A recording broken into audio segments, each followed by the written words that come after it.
Hi, my name's Tony Den. My presentation today is called Cancer Takes a Haircut. It's all about a way to be when living with cancer. In January 2013 I was diagnosed with aggressive prostate cancer, and according to my specialist, without treatment I'd most likely be dead by Christmas. That's dead inside 12 months. Dead by Christmas 2014.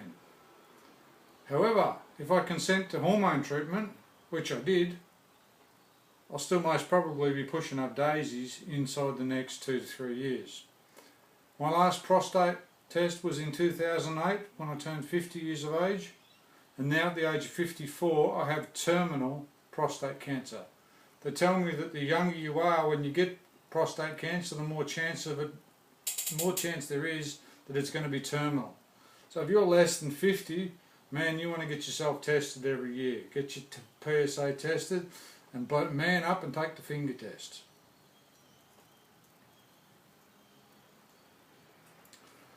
The topic of my discussion today is all about a way to be with cancer that you may not have thought of.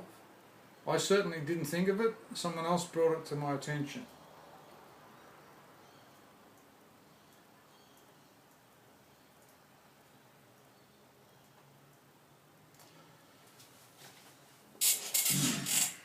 PowerPoint doesn't seem to be working real good. Topic number 1.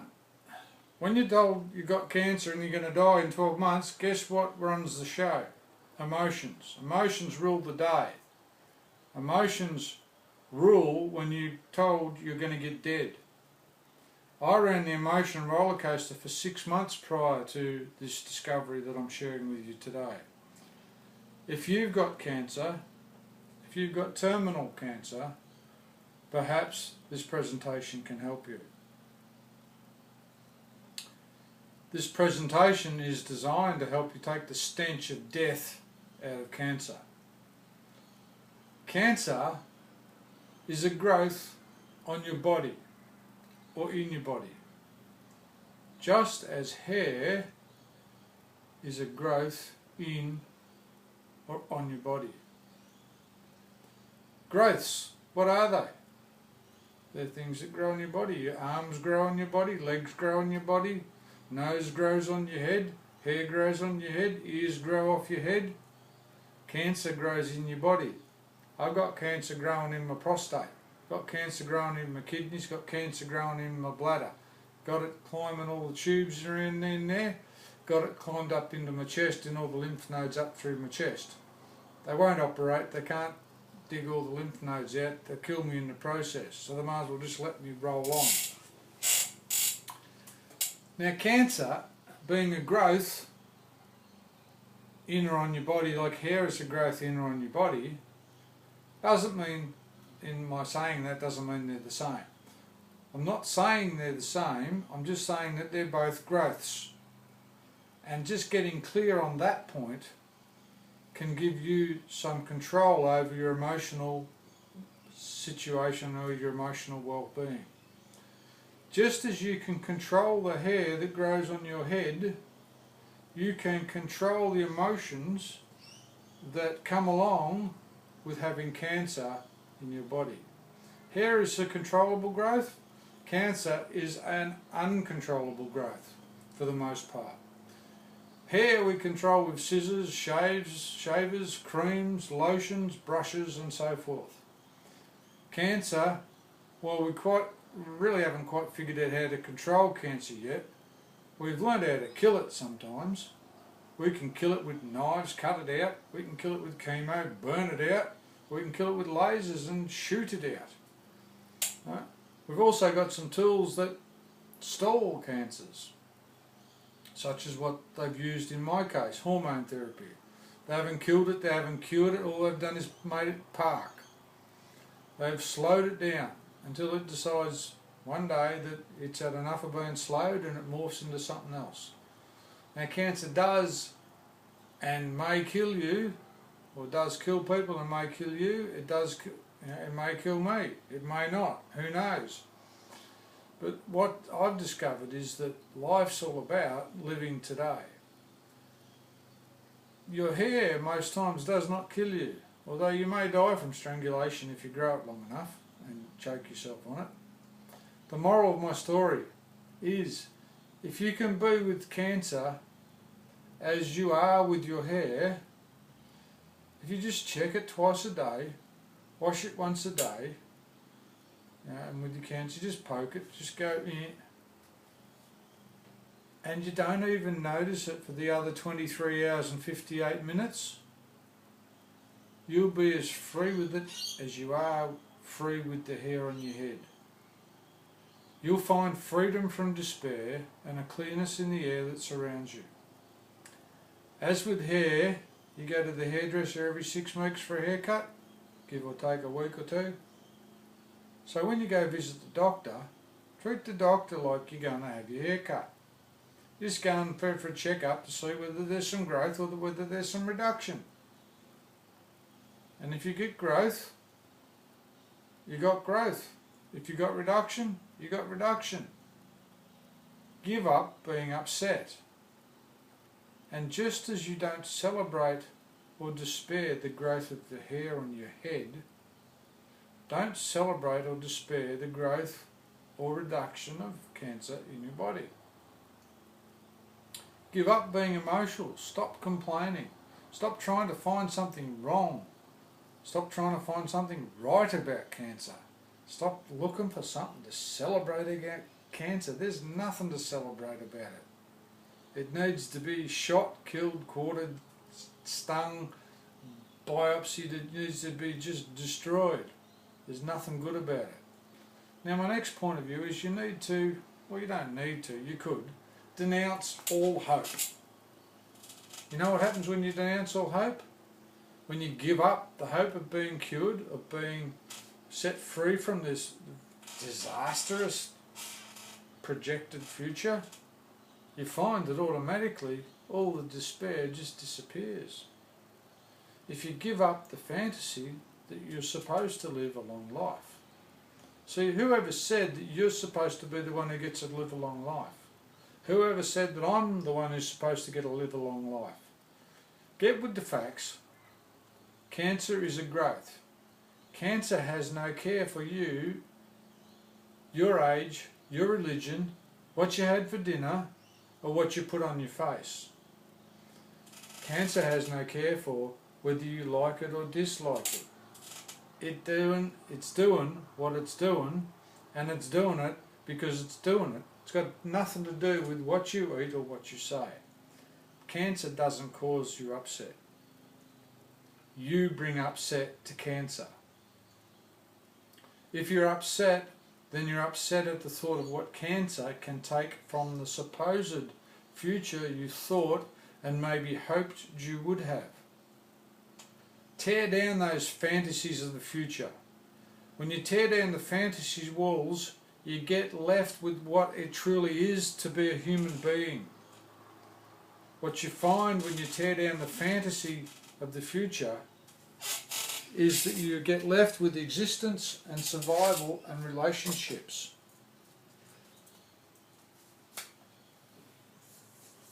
There's a coin. On one side you have hope, on the other side you have despair. And the coin is called the coin of fantasy. What's the coin? Or it's said another way, that's the card called fantasy. You were dealt a card with the words cancer written on it. Now, on one side of the card is hope, on the other side is despair. The card of cancer. What do you do with that? Well, you take the card and you play the card for what it's worth. You tear down the despair by taking away the hope. If you take away the hope, you take away the despair, what power does the card hold now? I'll give you a clue. 0. In life, there are two things that happen. You could say in life, there's what happened,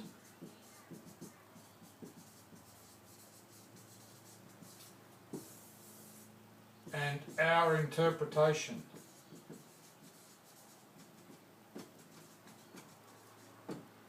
Or what you might call our opinion of what happened. Now, for most parts, human beings collapse these two. We collapse what happened with their opinion. What happened was I got told I got cancer. My opinion was that that sucks. What happened was I got told I'm going to get dead in 12 months. My opinion was that that sucks even worse. Where did I go to back up my opinions?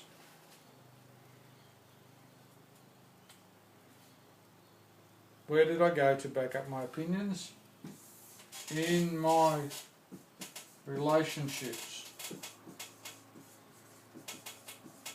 I went looking through all the people that I know, all the people that I've known, and all the people that I haven't met yet, for the answer and the cure to this problem. To the problem that doesn't exist. See, what happened was none of this stuff.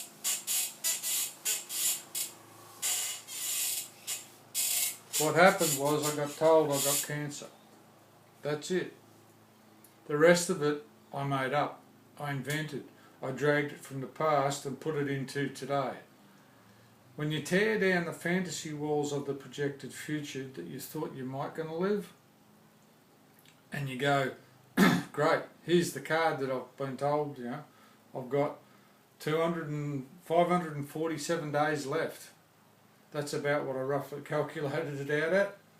547 days, of which I've already used probably close to 200 of them. My next point is to get related. Get busy on relationships. Get your mind off yourself. Get related to your cancer. This video is all about helping you to get related to cancer. Cancer is a growth in your body just like hair's a growth on your head. Stroke it, pat it, look after it. It'll do you a world of good. If you think I'm a bit weird, more power to you. What's the point of all this? Well, there's actually no point, because it doesn't stop cancer, this conversation I've just had with you. It won't slow your cancer one little bit. It won't even hiccup the growth of another cancer cell in your body. So far what I've discovered is only medical intervention can cause some of that stuff to cease growing. My point is, you can now have a different relationship to your cancer. It may be able to kill your body, but what you can do before it kills your body is you can create some memories. You can leave behind memories that will live long and strong well after you're gone, in the minds and the hearts of those who cross your path while you're still able to draw a breath. You can be remembered as a fighter. You can be remembered as inspirational. You can be remembered as a friend. Stop focusing on dying. When you stop focusing on dying, aliveness will once again gush forth from you, just as it does from a child. Make a difference for another in your world today, and you will find that many of your friends will ask you, hey, what's different about you? To which you can now reply, I gave my cancer some hair care today. Thanks for listening. Thanks for putting up with this rant from Tony Den, age 54, married, 27 years, 3 children, 21, 18, 18, about to become a granddad and about to get dead in a couple of years. Woohoo! Yeah-ha! Dead? You better believe it, and you better suck on that, because that's the facts and that's how it's going. Now if it doesn't go that way, tough bickies, I get an extra day or two, or maybe I get an extra year. I met a guy the other day, got told 3 years, he's now in his 11th year. That's beautiful and wonderful, and it's good to see the man walking around, but you don't want to hear him talk. He's had his voice box burned out by chemo. The chap, the guy, his name's Graham, went on a test on a trial with 1,200 other guys of the same level of cancer. 1,152 of those guys are now dead. Dead. 48 of them are still alive, of which Graham's one of them. Now you could say the trial worked, or you could say it failed. I expect that it worked because probably the whole 1,200 would have been dead had they not gone on the trial. But who knows? Cancer, prostate cancer in Australia kills 9 men every day. 3,300 men a year. Not just men. All of these men that it kills are men. They're not boys, they're men. They're men 40 plus, men 50 plus, men 60 plus, men 70 plus. Men who have wives and children, men who have grandchildren, many granddads, grandfathers, fathers, brothers, brothers of brothers. Let's hope that this tape inspires one of those men or women that have watched it to research, to dig deep, and to find the hammer that kills this fucking bastard called cancer. Thanks for your time.